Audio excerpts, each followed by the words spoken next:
চলে গিয়েছিলাম বাঁকুড়া শুশুনিয়া পাহাড়ের একদম টপ পয়েন্টে। আর এখান থেকে ভিউটা ছিল একদম মনোমুগ্ধকর।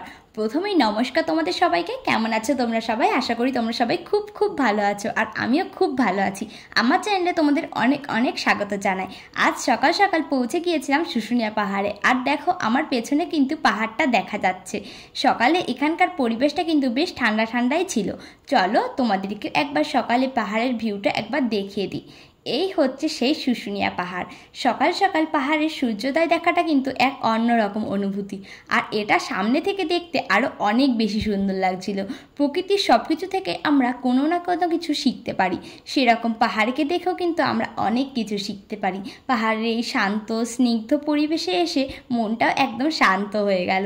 সকাল সকাল শুশুনিয়া পাহাড়ের কাছে এসে চারিপাশটা ঘুরে ঘুরে দেখতে বেরিয়ে পড়লাম। আমরা এত সকালে এখানে পৌঁছেছি যে এখানকার দোকানপাট দেখো এখনো খোলেইনি ঠিক মতো। তবে আর কি, কোথাও ঘুরতে এসেছি আর হাত পা গুটিয়ে বসে তো থাকা যায় না, সেই কারণে জায়গাটা যতটা পারবো ঘুরতে হবে। জায়গাটা না চিনলেও মনে সাহস নিয়ে বান্ধবী আর আমি বেরিয়ে পড়েছি হাঁটতে হাঁটতে পাশের রাস্তা ধরে।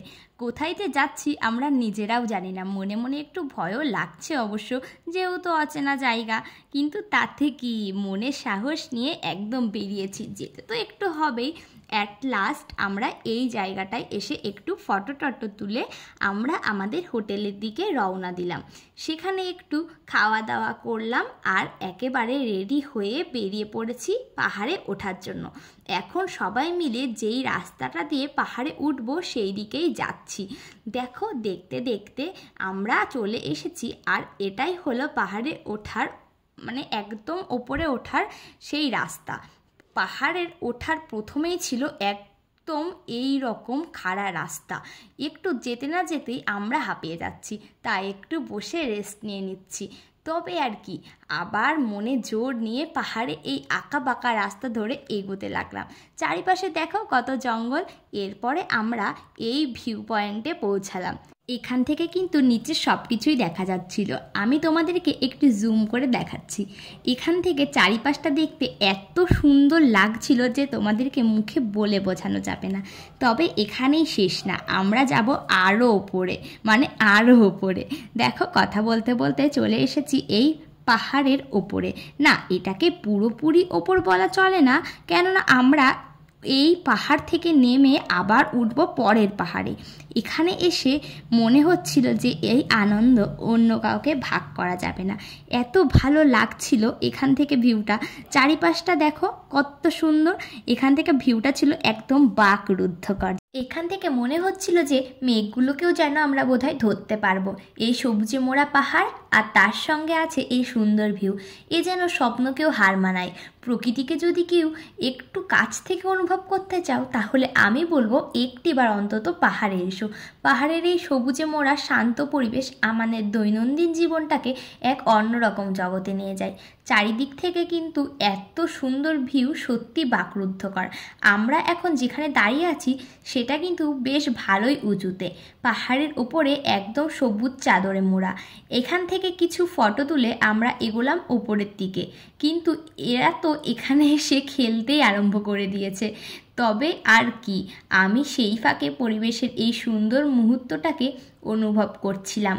দেখো কথা বলতে বলতে কিন্তু আমরা পৌঁছে গিয়েছি শুশুনিয়া পাহাড়ের একদম টপ পয়েন্টে। এখানে স্বয়ং শ্রীকৃষ্ণের একটি মূর্তিও রাখা ছিল, আর তারই চারপাশ দিয়ে এরকম পাথর দিয়ে ঘেরা।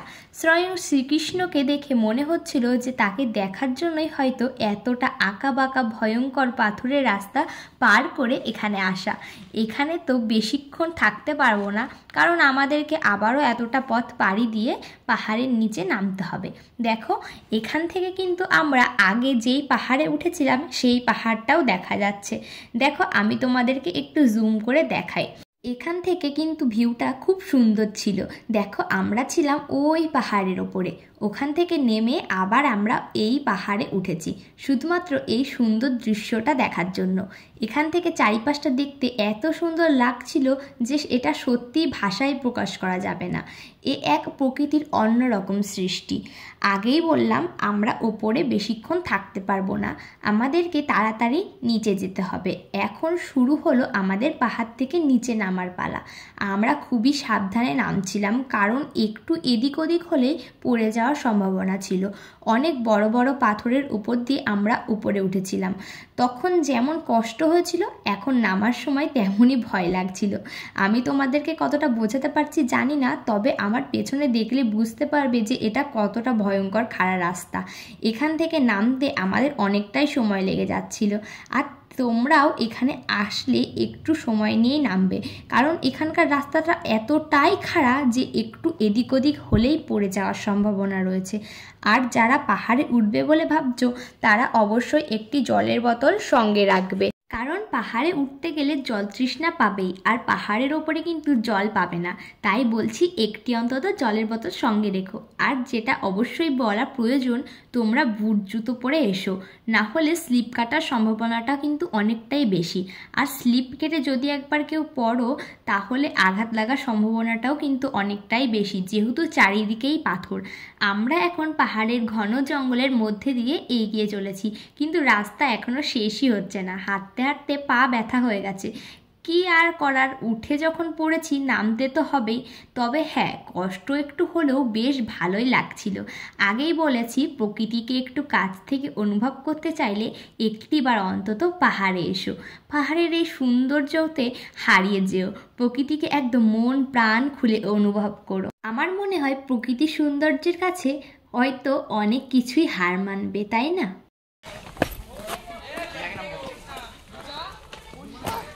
একা একাই চলে যাচ্ছে, কি স্বার্থপর।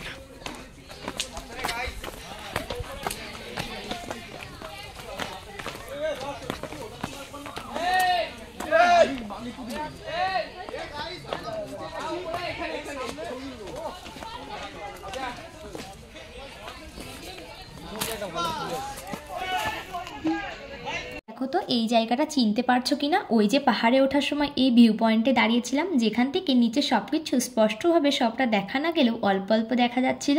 আর তোমরা কারা পাহাড়কে ভালোবাসো আমাকে কমেন্টে জানিও। আজ এই পর্যন্ত, দেখা হচ্ছে আবারও পরবর্তী কোনো ব্লগে। ততক্ষণ সঙ্গে থেকো, লাইক, কমেন্ট, শেয়ার আর সাবস্ক্রাইব করে।